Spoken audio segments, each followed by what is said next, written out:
अस्सलाम वालेकुम वरहमतुल्लाह। आज की वीडियो में हम बात करेंगे एक निहायत अहम बाबरकत और रूहानी अमल की।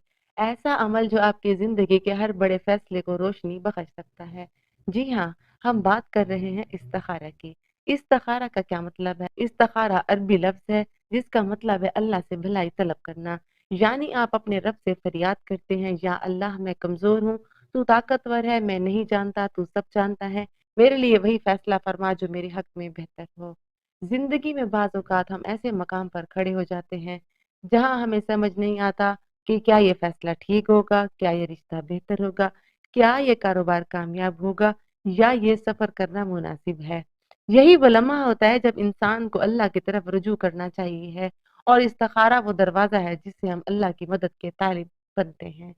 नबी करीम सल्लल्लाहु अलैहि वसल्लम ने फरमाया, हम इस्तिखारा ऐसे सिखाते थे जैसे कुरान की सूरत सिखाते हैं।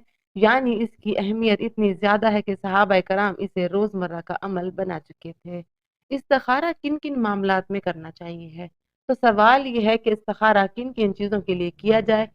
याद रखें, हर वो फैसला जिसमें दीनी या दुनियावी बेहतरी या नुकसान का इम्कान हो, वहाँ इस्तिखारा करना सुन्नत है।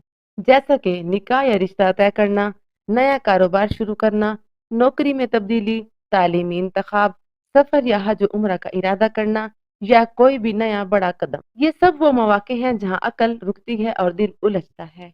वहाँ इस्तिखारा दिल की सफाई और रहनुमाई की कुंजी बन जाता है। इस्तिखारा का आसान तरीका क्या है? इस्तिखारा करना बहुत आसान है। वुजू करें और दिल में नियत करें कि अल्लाह से रहनुमाई चाहते हैं। 2 रकात नमाज नफल इस्तिखारा की नीयत से अदा करें। सलाम फेरने के बाद नबी करीम सल्लल्लाहु अलैहि वसल्लम की सिखाई हुई इस्तिखारा की दुआ पढ़ें। तर्जुमा: ए अल्लाह, मैं तेरी इल्म की बदौलत खैर मांगता हूँ और तेरी कुदरत से ताकत मांगता हूँ, और तेरे अजीम फजल से सवाल करता हूँ। बेशक तू कुदरत रखता है और मैं कुदरत नहीं रखता, तू जानता है और मैं नहीं जानता, और तू गैबों का जानने वाला है। ए अल्लाह, अगर तू जानता है कि ये काम यहाँ अपने काम का जिक्र करे, मेरे दीन, मेरे माश और मेरे अंजाम के लिए बेहतर है, तो इसे मेरे लिए मुकद्दर कर दे और इसे मेरे लिए आसान कर दे। फिर इसमें मेरे लिए बरकत अता फरमा, और अगर तू जानता है कि ये काम मेरे दीन, मेरे माशी और मेरे अंजाम के लिए शर है, तो इसे मुझसे दूर कर दे और मुझे इससे दूर कर दे, और मेरे लिए खैर मुकद्दर फरमा जहाँ भी हो, फिर मुझे इस पर राजी कर दे।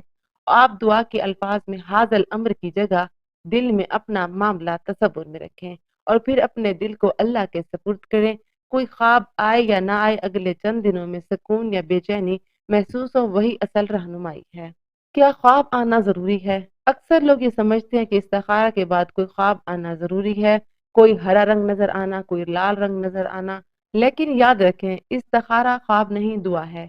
असल अलामत है आपका दिल, हालात और फैसले के रास्ते की आसानी या रुकावट। अगर दिल मुतमईन हो, मामला आसानी से हल हो रहा हो, तो समझ लीजिए अल्लाह की रजा है, और अगर दिल बेचैन हो या रास्ते बंद हो, तो रुक जाना बेहतर है। इस्तिखारा खुद क्यों करें?